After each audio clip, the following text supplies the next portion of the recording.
다 함께 찬송가 260장 우리를 죄에서 구하시려 찬송하시면서 2025년 10월 19일 성령 강림을 제시코스 mon유교회 주일 예배를 시작하시겠습니다.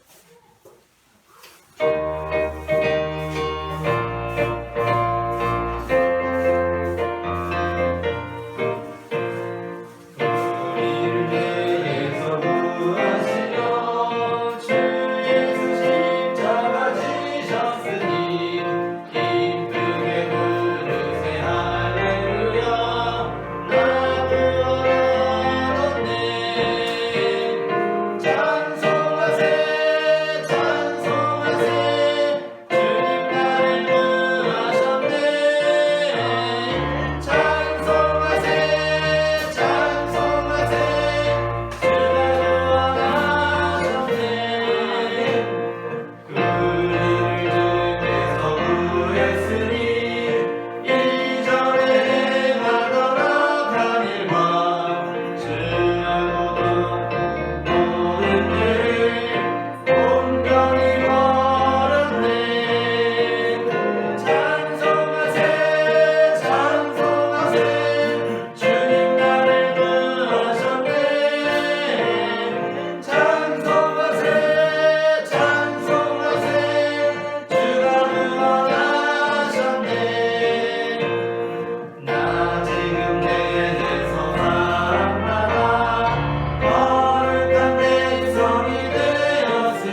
이것을 피하니 참 놀라운 능력이로다.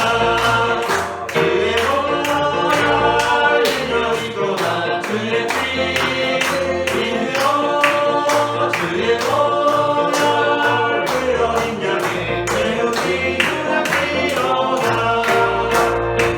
육체의 정욕을 이기는 보혈의 능력 주의 보혈 강렬한 마음을 얻게 하니 참 놀라운 능력이로다. 주의 보혈 능력이로다. 주의 피 믿으로 주의 보혈 흘러인 양의 배우기 능력이로다. 눈보다 더 이게 밝히는 것 보혈의 능력 주의 보혈 멍청한 모든 것 밝히시니 참 놀라운 능력이로다. 주의 보혈 능력이로다.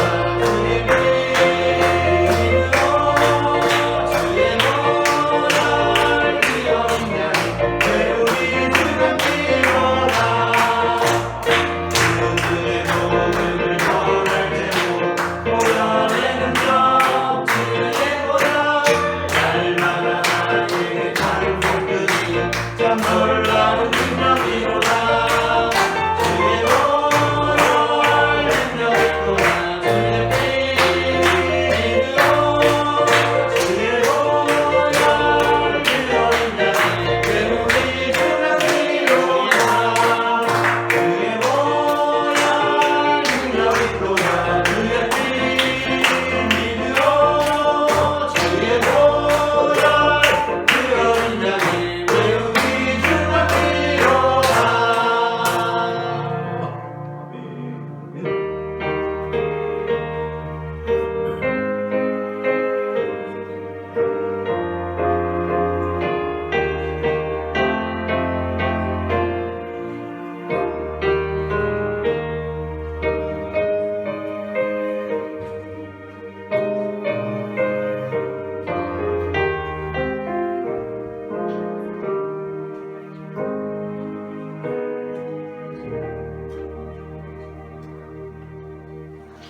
내가 여호와의 이름을 전파하리니 너희는 우리 하나님께 위엄을 돌릴지어다. 아멘. 그는 반석이시니 그가 하신 일이 완전하고 그의 모든 길이 정의롭고 진실하고 거짓이 없으신 하나님이시니 공의로우시고 바르시도다. 아멘.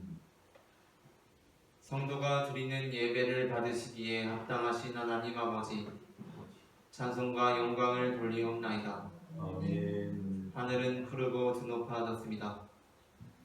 족빛 하늘에 눈부시게 빛나는 구름이 일어나고 있습니다. 가을 바람을 따라 들꽃들이 춤을 추는 너무나도 좋은 계절을 허락해 주시니 감사합니다. 아멘. 오늘 거룩한 주일을 맞이하여 저희는 아름다운 가을의 정경 위에서 우주 만물을 다스리시는 하나님의 손길을 봅니다. 그리고 푸른 하늘과 빛나는 구름과 아름다운 꽃보다 더 사모할 주님의 말씀을 듣기 원합니다. 은혜를 사모하는 모든 성도를 기쁘게 맞아주시며 신령한 은혜로 채워주옵소서. 아멘. 예수님의 이름으로 기원하옵나이다. 아멘.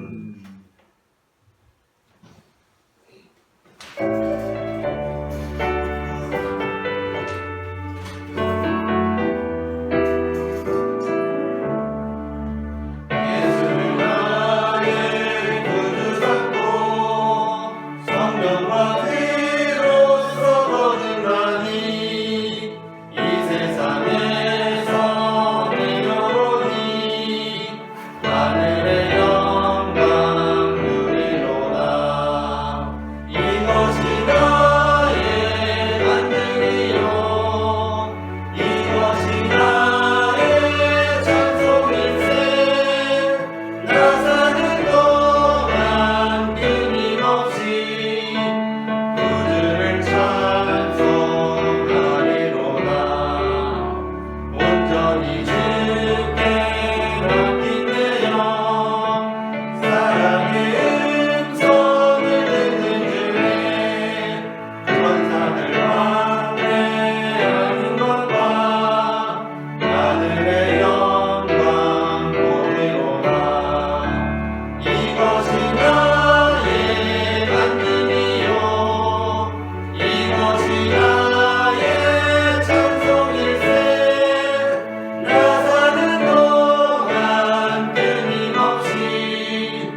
심정으로 마음을 씁니다.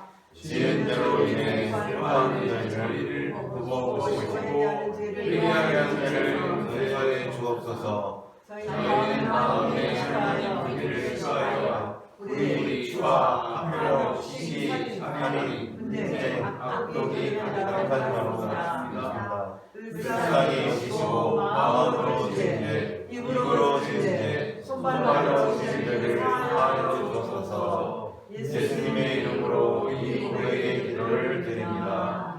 아멘. 이 시간 우리의 죄를 사하시는 주님의 용서의 말씀을 받으시겠습니다. 제사장은 여호와 앞에서 그를 위하여 속죄한즉 그는 무슨 허물이든지 사함을 받으리라. 아멘. 다 함께 교독문 71번 이사야 53장을 교독하시겠습니다. 오거라 너희 모든 목마른 자들아 물로 나아오라 돈 없는 자도 오라. 너희는 와서 사먹되 물없이 값없이 와서 꽃보다 젖을 사라. 너희가 어찌하여 양식이 아는 것을 위하여 은을 나눠주며 배부르게 하지 못할 것을 위하여 수고하느냐. 내게 듣고 들을지어다 그리하여 너희가 좋은 것을 먹을 것이며 너희 자신들이 기름진 것으로 즐거움을 얻으리라. 너희는 귀를 기울이고 내게로 나와 들으라. 그리하면 너희의 영혼이 살리라.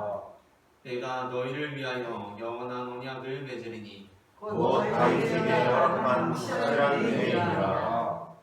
너희는 여호와를 만날 만한 때에 찾으라. 가까이 계실 때에 그를 부르라.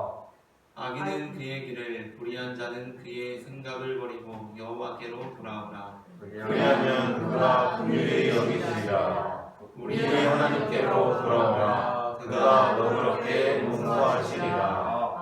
아멘. 다 함께 사도신경으로 우리의 신앙을 고백하시겠습니다. 전능하사 천지를 만드신 하나님 아버지를 내가 믿사오며 그의 아들 우리 주 예수 그리스도를 믿사오니 이는 성령으로 잉태하사 동정녀 마리아에게 나시고 본디오 빌라도에게 고난을 받으사 십자가에 못 박혀 죽으시고 장사한 지 사흘 만에 죽은 자 가운데서 다시 살아나시며 하늘에 오르사 전능하신 하나님 우편에 앉아 계시다가 저리로서 산자와 죽은 자를 심판하러 오시리라. 성령을 믿사오며 거룩한 공예와 성도가 서로 교통하는 것과 죄를 사하여 주시는 것과 몸이 다시 사는 것과 영원히 사는 것을 믿사옵나이다. 아멘.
거룩하신 아버지 하나님, 생명을 조연자이신 하나님, 만물을 창조하신 하나님, 이렇게 10월 셋째 주일 우리 모두 모여 예배할 수 있게 해주신 은혜에 무한 감사를 드립니다. 아멘. 죄 많은 우리들을 향한 하나님의 뜻은 언제나 회복에 있음을 깨닫습니다. 아버지 아멘. 심판과 고난의 시간이 밀려와도 우리에게 말씀하시는 하나님 앞에 서 있게 하옵소서. 아멘. 우리 이름을 손바닥에 새기시고 눈동자같이 지키시는 사랑으로 다시 일어서 살아가게 하옵소서. 아멘. 이 시간 두 손 모아 머리 숙여 기도하며 찬양하는 성도 모두가 겸손하고 간절한 마음으로 하나님 앞에 나가기를 원합니다. 아멘. 먼저 사회적 혼동과 경제 안보 외교 등 어려움에 처한 우리나라를 위해 기도합니다. 대통령을 비롯한 정치인들과 공직자들에게 하나님이 함께 해주셔서 하나님을 경외하고 통찰력 있는 리더십과 정직한 리더십이 아버지 안에 세워지기를 간절히 원합니다. 강한 손으로 우리를 붙드시는 하나님 아버지, 모든 두려움과 염려를 이기게 하시는 능력이 하나님에게서 나오는 줄 믿습니다. 우리는 한치 앞의 일도 할 수 없는 존재임을 고백합니다. 그러므로 오늘 우리에게 주어진 일을 충실히 행하되 주님이 주시는 담대함으로 모든 어려움과 걱정과 불안과 마음의 상처들을 주님께 맡기게 하옵소서. 여호수아에게 담대할 수 있도록 찾아오셨던 하나님께서 우리 모두에게도 찾아오시어 용기를 주시고 세상이 줄 수 없는 평화를 누리게 하옵소서. 의심을 떨쳐버리고 자신이 주인이 되지 않게 하시고 범사의 하나님을 인정하며 늘 하나님의 뜻대로 살게 하옵소서. 능치 못할 일이 없으신 하나님을 기억하며 바랄 수 없는 중에도 바라는 전력 투구의 믿음을 갖게 하옵소서. 이 시간 해외에서 수고하시는 선교사님들을 위해 기도합니다. 협박과 위험 가운데서도 주님이 주신 담대함을 잃지 않게 하시고 오직 성령의 충만함으로 나아가게 하옵소서. 우리 성도들 또한 선교 사명을 잊지 않게 하시고 각자의 자리에서 복음을 전하는 작은 선교사가 되게 하옵소서. 우리의 기도와 후원이 흩어져 계신 선교사님들의 삶에 큰 힘이 되게 하시며 날마다 하나님 나라가 확장되는 은혜를 체험하게 하소서. 마지막 날 모든 민족과 일방이 주님 앞에 무릎 꿇고 찬양하는 그날을 소망하며 오늘도 믿음으로 기도하오니 우리에게 친히 응답하여 주시옵소서. 목사님을 위해서 기도합니다. 주님께서 맡기신 사명을 감당하기 위하여 밤낮 말씀을 준비하게 하시고 몇 명 되지 않은 성도들이지만 한 사람 한 사람을 위해 기도하고 헌신하고 있습니다. 그 수고와 눈물의 기도를 기억하시고 하늘의 은혜와 권능을 더해 주시옵소서. 목사님의 삶과 사역 위에 늘 하나님의 인재를 체험케 하옵소서. 이제 전하시는 말씀을 듣습니다. 사람의 말로 받지 않도록 도와주시고 방해하는 사단의 계계를 물리쳐 주시옵소서. 은정에서 평택에서 영상으로 예배하는 성도들에게도 복된 길을 허락하여 주셔서 은혜 받기를 간절히 원합니다. 우리의 구원자가 되시는 예수 그리스도 이름으로 간절히 기도드리옵나이다. 아멘.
갈라디아서 2장 16절부터 21절까지의 말씀입니다.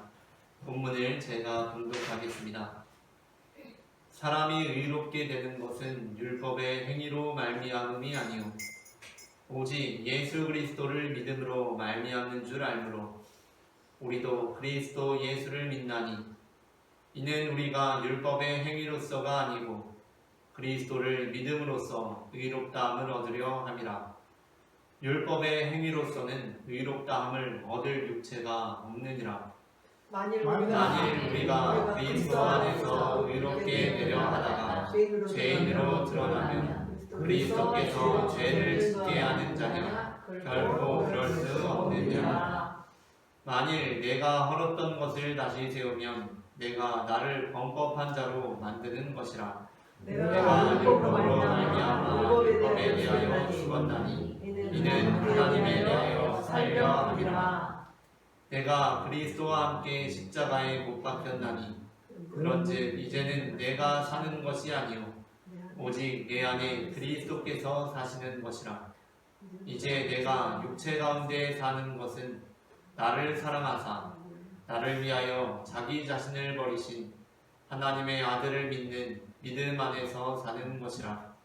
내가 하나님의 은혜를 빼앗지 아니하니 만일 그렇게 된 것이 율법으로 말미암으면 그리스도께서 헛되이 죽으셨느니라. 아멘.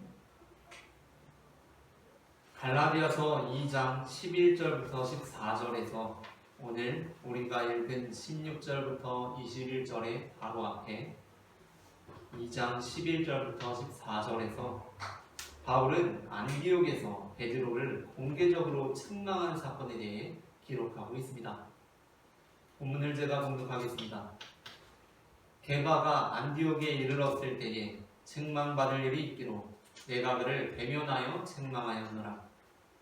야고보에게서 온 어떤 이들이 이르기 전에 게바가 이방인과 함께 먹다가 그들이 오매 그가 할례자들을 두려워하여 떠나 물러가매 남은 유대인들도 그와 같이 외식함으로 바나바도 그들의 외식에 유혹되었느니라. 그러므로 나는 그들이 복음의 진리를 따라 바르게 행하지 아니함을 보고 모든 자 앞에서 게바에게 이르되, 여기서 게바가 베드로입니다. 내가 유대인으로서 이방인을 따르고 유대인답게 살지 아니하면서 어찌하여 억지로 이방인을 유대인답게 살게 하려느냐 하였노라. 아멘. 앞서 갈라디아서 2장의 전반부에서 바울은 베드로에 관하여 긍정적으로 언급하고 있기 때문에 이 본문이 다소 당혹스럽게 느껴지기도 합니다. 그렇다면 바울은 왜 갑자기 자신이 베드로를 책망한 사건을 언급하고 있는 것입니까? 많은 사람들이 이 본문을 읽으면서 바울이 이 사건을 다시 차후에 갈라디아서에서 언급하고 있는 이유는 게바의 잘못된 행동을 지적하고 그것을 통해 복음의 진리를 온전히 전하기 위함이었을 것이라고 생각합니다. 그러니까 베드로의 잘못을 지적하는 데 그 목적이 있었다는 것입니다. 그 당시에도 그렇고 지금 다시 이것을 다시 기록하는 건 역시 베드로의 잘못을 다시 지적하기 위함이라는 것입니다. 하지만 바울이 본문을 기록함은 우리가 복음의 진리를 따르게 되면 어떻게 행동하는 사람이 되는지를 알리기 위해 기록한 것이 아니었습니다. 만일 바울이 우리가 복음의 진리 안에 있다면 베드로처럼 절대로 행해서는 안 된다는 것에 목적을 두고 이 본문을 기록했다면 이 뒤 이어지는 내용은 복음을 지키기 위해 하는 행동, 그러니까 바울이 했던 행동처럼 이방인과 함께 식사를 지속하는 행동, 이 행동이 얼마나 중요한가, 그것으로 이어져야 합니다. 하지만 뒤 이어지는 본문은 우리가 이방인들과 함께 식사를 지속하는 행동이 얼마나 중요한가로 이어지지 않습니다.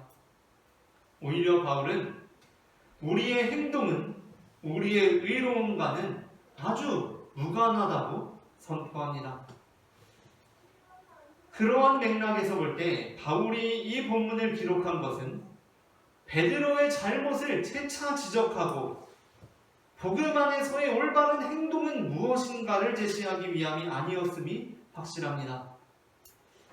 반대로 오히려 바울은 그때 그 사건을 채차 기록하고 있는데 그 이유는 그때 그 사건으로 인하여서 베드로의 행동을 잘못된 것이라고 여기는 것을 넘어서서 베드로를 은근히 무시하고 정죄하고 있는 사람들, 그리고 그 사건으로 인해서 바울의 행동은 참 의로운 행동이었다라고 생각하고 있는 사람들, 바로 그들에 대해서 베드로가 그때 한 행동은 잘못된 행동이었지만 그렇다고 해서 우리가 복음의 울타리 안에서는 정죄해서는 안 되고, 또한 바울 자신이 한 행동은 바른 행동이 확실하지만 그렇다고 해서 그것이 자신의 의로움을 더할 수 있는 행동이 될 수 없음을 선포하기 위해 이 본문을 기록하고 있는 것입니다.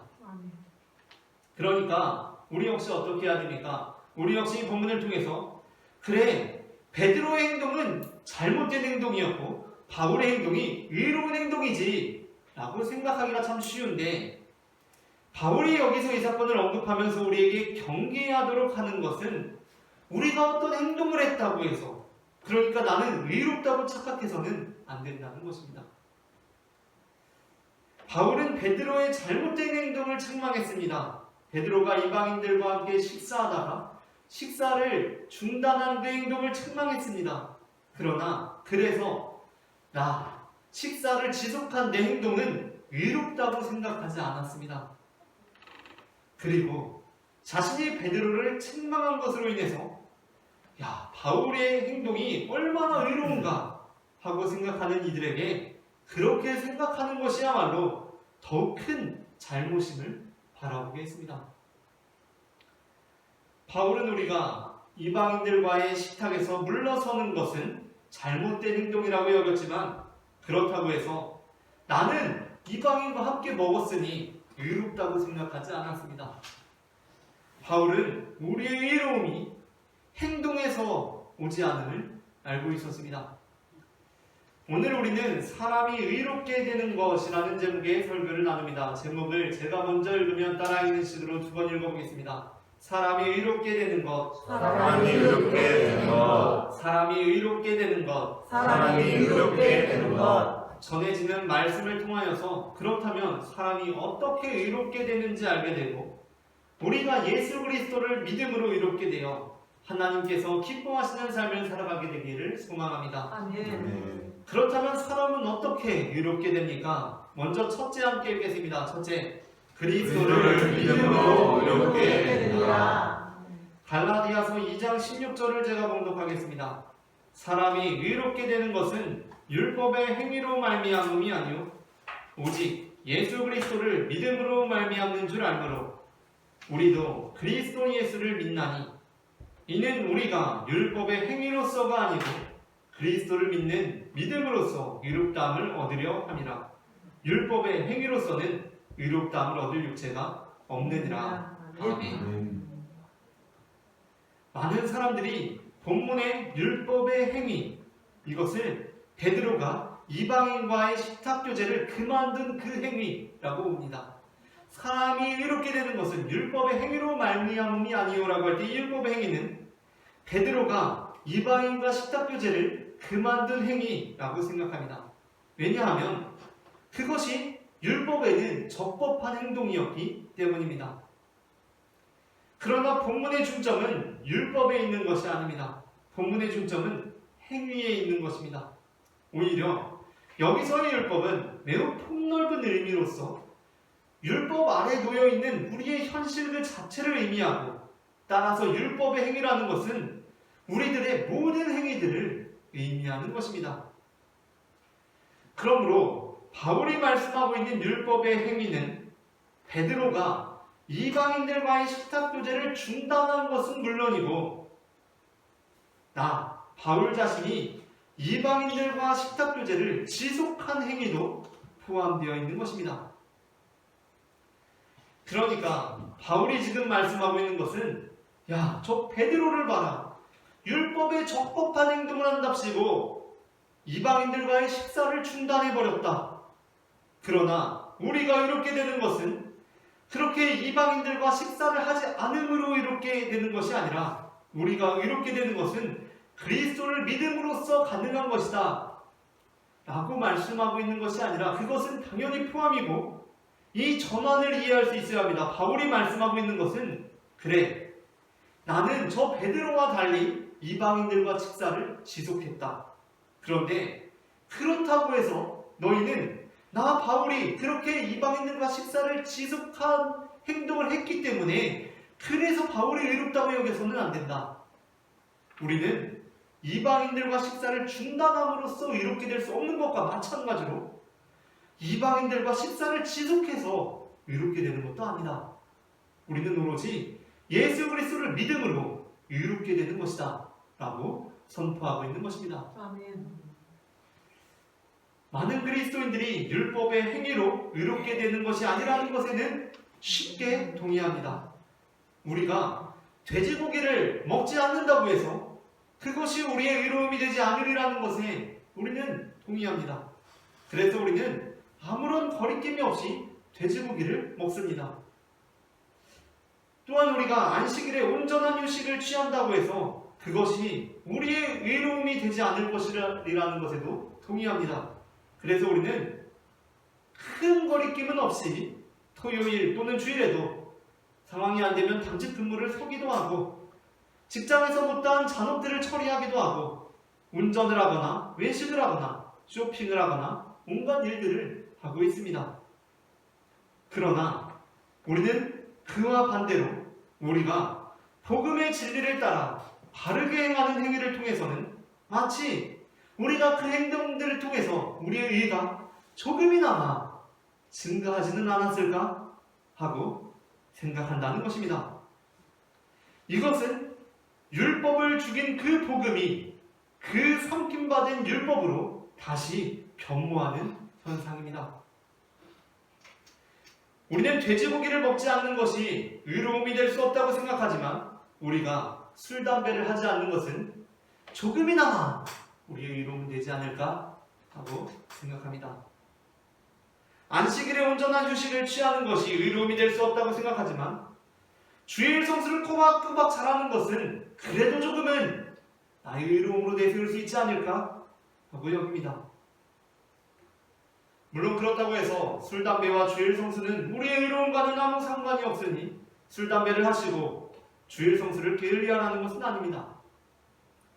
음주로 인한 개인적이고 사회적인 문제들이 넘쳐나고 담배로 인한 육체의 질병들이 밝히 드러난 시대에 또한 주일 성수가 우리의 신앙에 주는 유익이 분명한 이 시대에 우리가 술, 담배를 절제하고 주일 성수를 온전히 하는 것은 바울이 이방인들과의 식사를 지속했듯이 우리가 주님의 나라에 가는 날까지 이루어야 하는 성도의 의로운 본분임이 확실합니다. 그러나 그럼에도 불구하고 우리가 분명히 알아야 하는 것은 무엇입니까? 그렇게 한다고 해서 그것이 우리를 죄인으로부터 구원에 이르게 하는 의를 이루게 하지는 못한다는 것입니다. 바울은 어떻게 말씀합니까? 사람이 의롭게 되는 것은 율법의 행위로 말미암음이 아니요 오직 예수 그리스도를 믿음으로 말미암는 줄 알므로 우리도 그리스도 예수를 믿나니 이는 우리가 율법의 행위로서가 아니고 그리스도를 믿음으로써 의롭다함을 얻으려 함이라. 아멘. 우리는 온갖 박해와 질타에도 복음 안에서 이방인들과의 식사를 지속했던 바울처럼 온갖 박해와 질타에도 불구하고 복음 안에서 이방인들과 식사를 지속하는 그 행동, 우리의 삶에서 우리가 하고 있는 어떠한 행위를 통해 구원에 이르는 의를 얻는 것이 아닙니다. 우리가 술, 담배를 끊고 주일 성수를 함으로 의로워지는 것이 아닙니다. 우리는 오로지 예수 그리스도를 믿음으로 의롭게 되는 것입니다. 다음으로 둘째 함께 읽겠습니다. 둘째, 율법에 대하여 죽음으로 의롭게 됩니다. 갈라디아서 2장 17절부터 19절까지의 말씀을 제가 봉독하겠습니다. 만일 우리가 그리스도 안에서 의롭게 되려 하다가 죄인으로 드러나면 그리스도께서 죄를 짓게 하는 자냐? 결코 그럴 수 없느니라. 만일 내가 헐었던 것을 다시 세우면 내가 나를 범법한 자로 만드는 것이라. 내가 율법으로 말미암아 율법에 대하여 죽었나니 이는 하나님에 대하여 살려 함이라. 아멘. 본문 17절에서 지시하고 있는 그리스도 안에서 의롭게 되려 하다가 죄인으로 드러난 자, 이 사람이 바로 누구입니까? 이 사람이 바로 베드로입니다. 그는 의롭게 되려고 했던 행동, 즉 율법에 따라 이방인들과의 식사를 중단한 그 행동이 오히려 그로 하여금 죄인임을 드러나게 했습니다.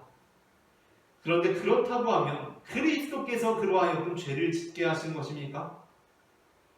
그러니까 여기서는 본문의 뉘앙스를 이해해야 하는데 베드로가 율법에 따라 이방인들과의 식사를 중단한 행동이 그리스도 안에서 그로 하여금 구원에 이르지 못하게 하는 죄가 되는 것입니까? 그렇지 않다는 것입니다. 그렇다고 하면 바울은 자신이 헐었던 것을 자기 스스로 다시 세우는 꼴이 되는 것이라고 선언합니다. 그러니까 우리가 이 갈라디아서에서 벌어진 그 사건, 바울이 베드로를 책망하고 온 대중 앞에서, 온 성도 앞에서 그를 책망하고 그 상황에서 벌어졌던 일에 대해서 다시 한번 생각해 봅시다. 그렇다고 했을 때 바울의 추종자들이 바울이 베드로를 책망한 사건을 보면서 베드로는 복음 안에서 범죄했기 때문에 그는 구원에 이르지 못하는 죄인이라거나 그렇지는 않을지라도 사도로서 수개월 또는 수년 정도는 자숙의 기간을 가져야 하는 사람이라고 판단해버리면 그 바울의 추종자들은 자신들이 따르고 있는 복음의 내용에 따라 바울 자신을 범법자로 만들게 된다는 것입니다. 그러므로 우리는 여기서 중요하고도 엄밀한 구분이 존재하게 됨을 알 수 있습니다. 그것은 바로 행위와 존재에 대한 구분입니다. 바울은 베드로의 행위를 책망했습니다. 그러나 바울은 베드로의 존재를 문제 삼은 것은 아니었습니다. 바울은 그러한 맥락에서 자신은 율법으로 말미암아 율법에 대하여서는 죽은 사람이라고 고백합니다. 이는 바울 자신은 베드로의 행동에 대해서는 판단하지만 그의 존재에 대해서는 율법적인 판단을 하지 않는다는 의미입니다. 죄는 미워하되 사람은 미워하지 말라는 말이 있습니다. 이는 우리가 어떤 사람의 죄악된 행동에 대해서는 그가 그 행동을 버릴 수 있도록 책망하되 그 행동을 한 사람 자체는 버리지 말라는 의미입니다. 도둑질은 십계명에서도 금하고 있는 우리가 버려야 할 범죄입니다.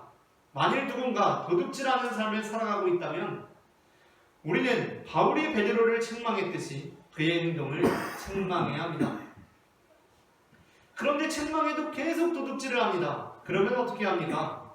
그러면 그럼에도 불구하고 그의 행동을 책망하되 그 존재에 대해서는 포기하지 말라는 것이 성경의 가르침입니다.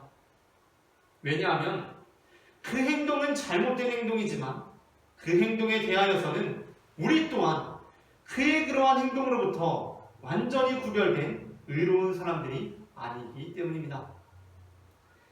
그는 훔쳤으니까 그리고 계속해서 훔치고 있으니까 구원받을 수 없는 죄인이고 우리는 훔치지 않았으니까 구원받을 수 있는 의인입니까? 그 베드로는 이방인과의 식탁 교제를 중단했으니까 죄인이고 우리 바울의 일행은 이방인과의 식탁 교제를 지속하고 있으니까 의인입니까? 바울은 그러한 행위로 우리가 의인이 되는 것이 아니라고 합니다. 우리는 율법에 대하여서는 다 죽을 수밖에 없는 죄인입니다. 율도 초등학교 3학년에서 우유 절도 사건이 발생했습니다. 담임 선생님께서는 그 절도 사건의 강력한 용의자로 평소 짝꿍의 우유에 눈길을 두던 길동이를 지목했고 결국에는 길동이로부터 자기가 훔친 게 맞다는 자백을 받아냈습니다. 말 그대로 길동이는 다른 사람의 물건을 훔친 율법을 어긴 범죄자가 된 것입니다. 그런데 사정을 알고 보니 그 반에는 우유를 신청하지 않은 사람이 딱 한 사람, 길동이 한 명이었습니다. 그리고 길동이가 우유를 신청하지 못한 이유는 가정 형편이 어려웠기 때문이었습니다. 심지어 우유를 훔친 날 길동이는 그 전날 저녁부터 아무것도 먹지 못한 상황이었습니다. 물론 그렇다고 해도 우유를 훔친 행동이 정당하다는 것은 아닙니다. 우리는 그 말의 앞부분을 분명히 해야 합니다. 죄는 미워해야 합니다. 그렇다고 죄를 사랑해서는 안 됩니다. 죄는 분명히 미워해야 합니다. 우리는 그러한 죄악된 행동들을 이 사회로부터 뿌리 뽑아야 합니다. 하지만 율법에 대하여 우리 모두가 다 죽었다는 것은 사실 그 율법의 범함이 길동이 한 사람으로부터가 아니라 우리 모두로부터 비롯되었다는 것입니다. 담임 선생님이 그 길동이의 사정을 알고 그래도 담임 선생님은 길동이보다는 사정이 나으니까 자신이 대신 그 비용을 치르고 길동이의 우유를 신청해 주었다면 길동이는 우유를 훔치지 않았을 수도 있지 않겠습니까? 그리고 길동이 친구들이 그러한 길동이의 사정을 눈치채고 한 사람씩 길동이에게 하루씩만 우유를 양보해 나눠주었다면 길동이는 우유를 훔치지 않았을 수도 있지 않았겠습니까? 그런데 아무도 길동이에게 관심을 두지 않았습니다. 만일 베드로가 이방인 공동체 안에서 자신이 설령 유대인 공동체로부터 공격을 당하더라도 이방인 공동체가 자신의 확실한 울타리가 되어줄 것이라는 확신이 있었다면 어쩌면 베드로는 담대하게 이방인들과의 식사를 지속할 수 있지 않았겠습니까? 그러니까 바울은 우리가 베드로를 정죄하기 전에 우리 모두가 그의 범죄에 대한 책임이 있고 우리 모두가 율법에 대하여 죽은 자들임을 깨달아야 한다고 말씀하는 것입니다. 마지막으로 셋째 함께 읽겠습니다. 셋째, 그리스도께서 내 안에 사심으로 의롭게 됩니다. 갈라디아서 2장 20절부터 21절 말씀을 제가 봉독하겠습니다. 내가 그리스도와 함께 십자가에 못 박혔나니 그런즉 이제는 내가 사는 것이 아니요 오직 내 안에 그리스도께서 사시는 것이라. 이제 내가 육체 가운데 사는 것은 나를 사랑하사 나를 위하여 자기 자신을 버리신 하나님의 아들을 믿는 믿음 안에서 사는 것이라. 내가 하나님의 은혜를 패하지 아니하노니 만일 의롭게 되는 것이 율법으로 말미암으면 그리스도께서 헛되이 죽으셨느니라. 아멘. 여기에서 우리가 매우 중요하게 여겨야 할 것은 여전히 이 말씀은 지금 베드로를 향해서 바울이 하고 있는 말씀이 아니라 그러한 베드로를 정죄하고 있는 사람들을 향해서 바울이 하고 있는 말씀이라는 것입니다. 많은 사람들이 이 본문, 특히 20절을 요절로 외우곤 합니다. 그러나 우리가 이 본문의 맥락을 염두에 두지 않은 채 본문을 그저 암송만 한다면 우리는 본문의 의미를 절반밖에 이해하지 못하는 것입니다. 우리는 이 본문이 사도 바울이 베드로를 향해가 아니라 베드로를 위해 하는 말씀임을 염두에 두고 읽어야 합니다. 그러니까 베드로의 베드로됨은 그가 의롭고 항상 의로운 행동을 하기 때문이 아니라 그 안에 예수 그리스도를 믿는 믿음이 있기에 사는 것이라는 말씀입니다. 요한복음 8장에서 음행하다가 현장에서 붙잡혀온 여인은 예수님으로부터 가서 다시는 죄를 범하지 말라라는 말씀을 들었습니다. 그러면 그 여인은 다시는 죄를 범하지 말아야 합니다. 그런데 만일 그 여인이 다시 또 죄를 지었다면 예수님께서는 어떻게 하셨겠습니까? 예수님께서 내가 다시는 죄를 범하지 말라 하지 않았느냐? 근데 다시 또 죄를 범했으니 이제는 어쩔 수가 없다. 이제는 돌에 맞아 죽는 수밖에 없다. 라고 하셨겠습니까? 예수님께서는 가서 다시는 죄를 범하지 말라 라고 동일하게 말씀하셨을 것입니다. 물론 성경에서는 다행히 그 여인이 다시 죄를 범했다는 내용이 기록되어 있지 않습니다. 그러나 오늘 바울이 선포하는 이 복음이 예수님께서 우리를 향해서 어떠한 마음을 가지고 계신지를 보여주고 있는 대목입니다. 예수님의 메시지는 결코 죄를 지으라는 것이 아닙니다. 예수님께서는 다시는 죄를 짓지 말라고 하십니다. 그러나 그럼에도 불구하고 다시 죄를 지은 그를 용서하시는 것입니다. 성경에서 베드로는 한편으로는 예수님의 첫째가는 제자로 알려져 있지만 또 다른 한편으로는 비겁함의 상징이라고 할 수 있습니다.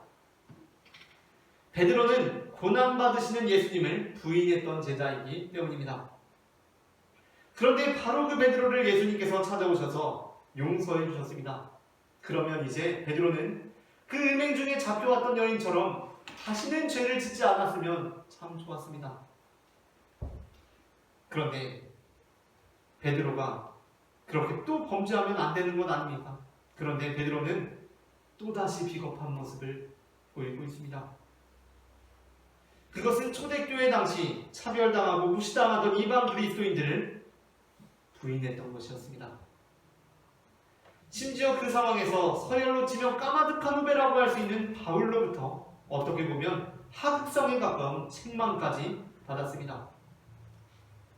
물론 바울의 책망은 거짓 교사들이 틈타는 위태로운 상황에서 복음의 뜻을 분명히 세우기 위해 일어난 일이었습니다.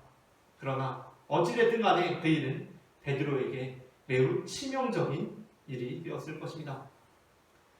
그때 베드로는 예수님을 절대로 부인하지 않으려고 했으나 또다시 부인해버린 트라우마가 떠올랐을 것입니다.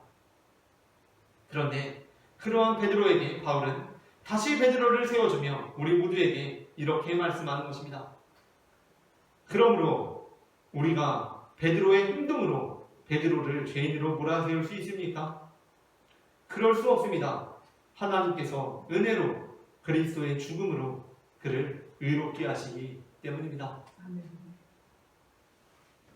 그 심령 가운데 그리스도가 없는 사람은 누군가 잘못하고 실수할 때 그를 지나치리라고 여겨질 만큼 정죄합니다. 한두 번 용서해 주거나 기회를 주었는데도 동일한 죄를 반복하고 있는 사람을 보면 정말 저 사람은 은혜도 모르는 사람이라고 생각합니다. 사실 다른 사람이나 공동체가 용서해주고 기회를 주었는데도 불구하고 계속해서 범죄하는 것은 정말 큰 잘못입니다. 그런데 본문은 바로 그러한 존재가 베드로가 아니라 우리임을 발견하게 합니다. 본문을 읽으며 어떻게 베드로는 그때 비겁하게 예수님을 부인하여 용서함을 받았는데 이번에 또 비겁하게 이방인 그리스도인들을 물먹일 수가 있었을까 생각해보다가 그렇게 용서함을 받았는데 또 동일한 행동을 반복하고 있는 존재가 바로 이용세라는 것을 발견하게 되었습니다. 그러니까 예수님께서는 베드로를 용서하실 때 네가 다시는 그러한 잘못을 범하지 않으리라는 확신으로 그를 용서하신 것이 아니라 베드로가 또다시 범죄할 것을 아시면서도 용서하시는 것이었습니다. 예수님께서 십자가에 달리시는 용세야, 이제까지 네가 지은 죄 다 용서해 줄게. 이제는 죄 짓지 말고 살아야 한다 라는 것이 아니라 우리가 지은 죄, 짓고 있는 죄, 그리고 앞으로 지을 죄들을 모두 아시면서도 이제 너는 율법으로 의롭게 되는 것이 아니라 믿음으로 의롭게 되는 것이다. 이제 내가 너를 위하여 나를 버림으로 너는 바로 그러한 나를 믿음으로 의롭게 된다는 선언이라는 것입니다. 말씀을 마칩니다. 사람이 의롭게 되는 것은 그리스도를 믿음으로, 율법에 대하여 죽음으로, 그리스도께서 내 안에 사심으로 이루어집니다. 우리가 우리의 힘과 능력으로 의를 이루려고 하는 것이 아니라 날마다 실망할 수밖에 없는 우리의 행동들 속에서도 우리를 위해 십자가를 지신 예수 그리스도를 믿음으로 온전케 되어 율법에 대하여는 죽고 그리스도께서 내 안에 사시는 삶을 살아가기를 소망합니다. 아멘. 다 함께 기도하시겠습니다. 사랑의 주님 은혜를 감사합니다. 우리가 다시 범죄할 것을 알면서도 십자가에 달리신 주님, 주님께서는 십자가를 통하여서 우리에게 다시 한 번의 기회를 주신 것이 아니라 우리가 앞으로 지을 죄까지도 모두 해결하시고 우리가 오직 주님을 믿음으로 의롭게 될 수 있도록 인도하신 줄 믿습니다. 아멘. 우리가 그 예수님의 보혈로 늘 씻김받는 삶을 살아감으로 주님의 온전한 백성으로 살아갈 수 있도록 인도하여 주시옵소서. 아멘. 사랑의 주 예수 그리스도의 이름으로 기도합니다. 아멘. 다 함께 찬송가 259장 찬송하시면서 봉헌하시겠습니다.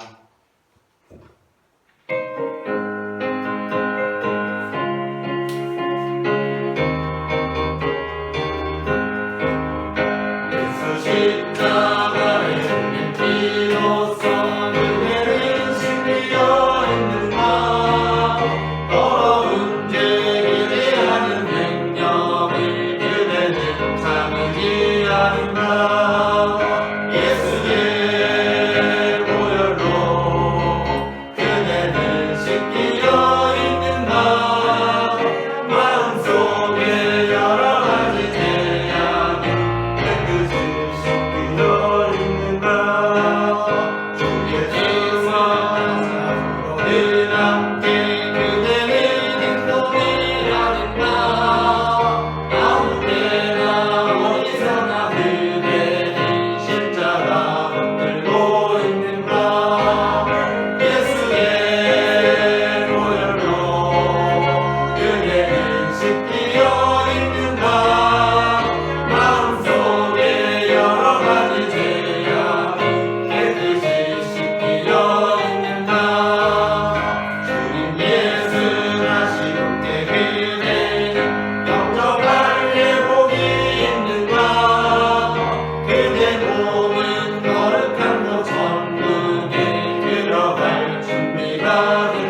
동안도 하나님께서 우리의 선하신 목자가 되어 주셔서 주님의 지팡이와 막대기로 인도하여 주셨기에 우리가 이렇게 주님 앞에 나와 예배할 수 있음을 고백합니다. 아멘. 시작되는 한 주간도 주님께서 우리를 붙들어 주셔서 우리가 사망의 음침한 골짜기를 다닐지라도 해를 두려워하지 않는 삶을 살아갈 수 있도록 도와주시옵소서. 아멘. 이 시간 주님 앞에 거룩한 예물을 드린 손길들이 있습니다.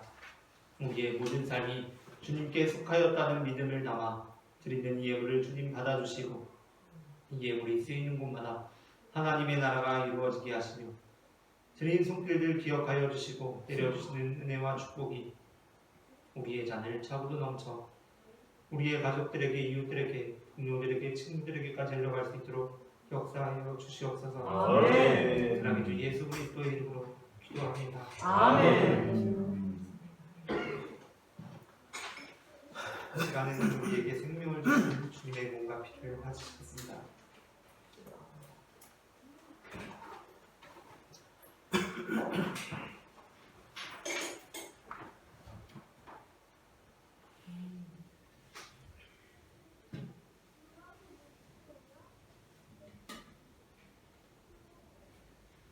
이것은 주님의 몸, 이것은 주님의 피, 이것을 먹고 마셔 주님의 생명 얻네.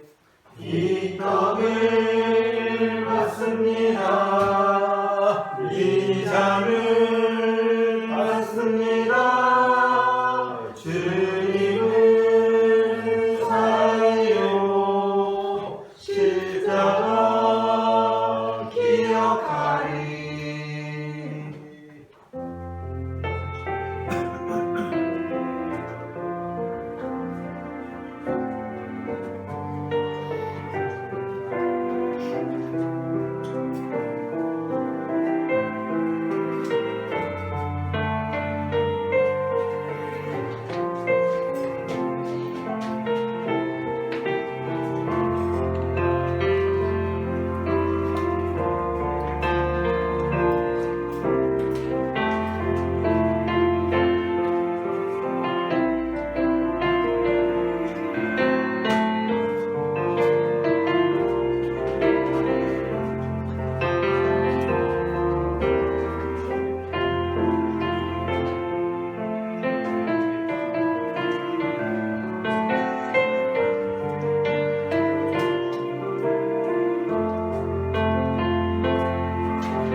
우리에게 생명의 몸과 피를 내어주신 주님께 감사하며 다 함께 기도하시겠습니다.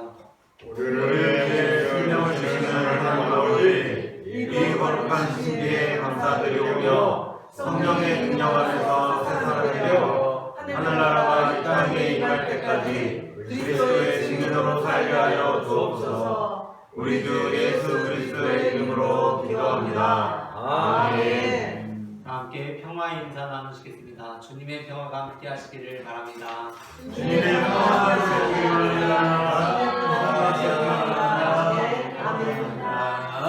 다 함께 일어나셔서 찬송가 620장 여기에 우리 1절 찬송하시겠습니다.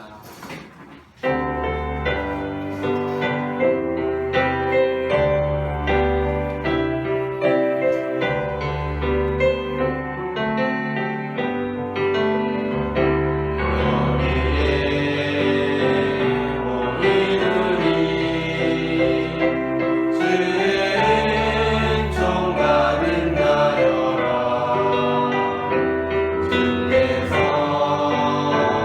이 자리에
주께서 이르시되 너희는 가서 모든 민족을 제자로 삼아 아버지와 아들과 성령의 이름으로 세례를 베풀고 내가 너희에게 분부한 모든 것을 가르쳐 지키게 하라. 볼지어다 내가 세상 끝날까지 너희와 항상 함께 있으리라. 아멘. 이제는 우리 주 예수 그리스도의 은혜와 하나님 아버지의 사랑과 성령님의 인도하심이 오직 예수 그리스도를 믿음으로 의롭게 되기를 소망하는 모든 성도들의 삶 가운데 지금부터 영원토록 함께 하시기를 간절히 축원하옵나이다. 아멘.